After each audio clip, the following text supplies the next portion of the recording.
ang kuha ko masayog lagi kay 35 ka adlaw na. Gikan sa pagbukas na itong mais dinhi sa barangay Lumagugto para sa atong Farmers Village School or FFS.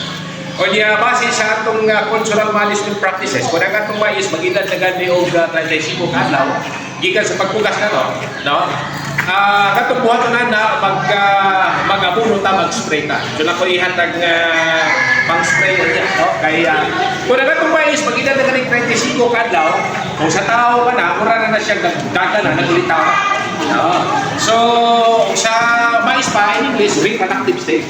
No? Buti pa sa doon, nagsugod nagtubo ang iyang puso, nagsugod nagtubo ang iyang banay. No? So, mukutan na po ninyo, kinsa may muna nga magawas. Ang banay o ang puso? Banay? No? Pananubay na rin po pa siya. So, base sa pagtuon, no, sa ako naging kayo niyo sa una, ako nakayos kung pagtuon ninyo, ang laki o kang badsi nga mais, na nasa ko sa katanong, ang laki nga mais, kantong, nakalimutin mo? No? Ang katong laki nga mais, ang katong banay.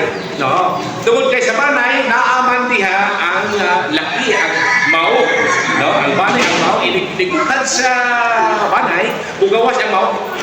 Mao to ang laki nga similya.